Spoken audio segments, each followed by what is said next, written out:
Assalamu alaikum students. I hope all of you are fine. Now come to lecture number 23 of mathematics. Today we will revise the concept of prime factorization and the concept of index notation. We had already done the practice of all of these in our previous lecture. Today we will revise the concept of prime factorization and write them in the index notation.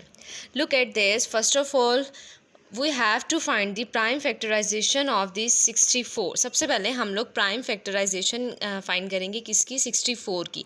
Prime factorisation क्या होता है?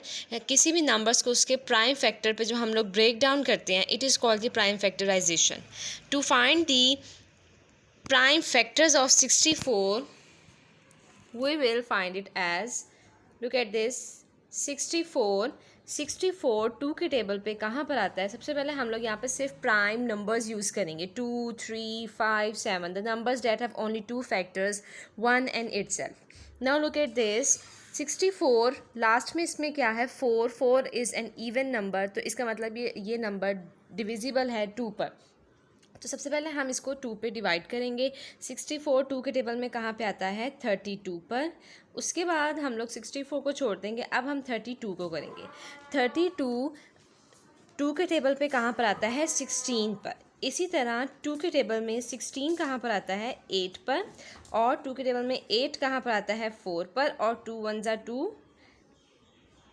और 4 के table में 4 2 के table में आता है 2 पर. अब ये जो सारे नंबर हैं 1 2 3 4 5 6, all of these are the prime factors of 64. Look at this. Prime factor of 64 are 1 2 3 4 5 6.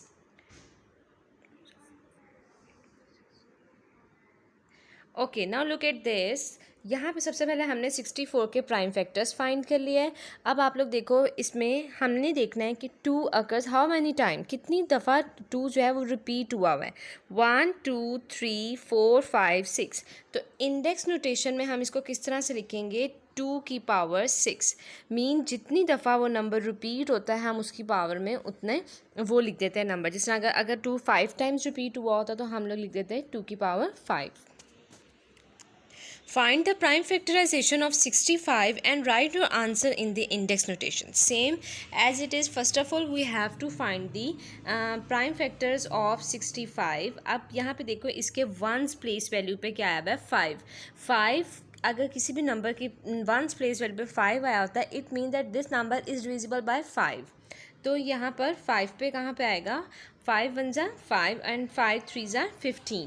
अब हमने देखा यहाँ पर क्या आ गया? 13 जो है वो एक प्राइम नंबर है. तो 13 वैसे भी किसी के टेबल में नहीं आता, तो हम यहाँ पे क्या लिख देंगे?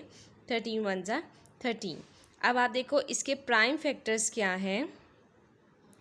5 मल्टीप्लाई बाय 13. अब यहाँ पर आप देखो कि 5 और 13 नहीं रिपीट हुए हुए, तो इस वजह से हम इसका जो इंडेक्स नोटेशन होगा ना वो भी एज इट इज़ आ जाएगा, क्योंकि इनकी पावर क्या रहेगी? 1.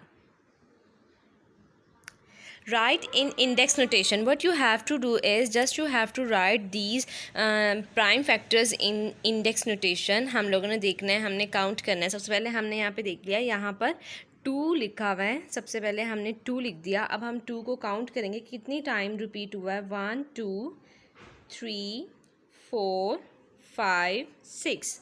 तो यहाँ पर इंडेक्स नोटेशन में लिखने के लिए हम 2 की पावर क्या लिख देंगे? 6, because it occurs, it repeat 6 times. Now come to this, multiply by 3 occurs 2 times, so we will write 2 in the power of 3.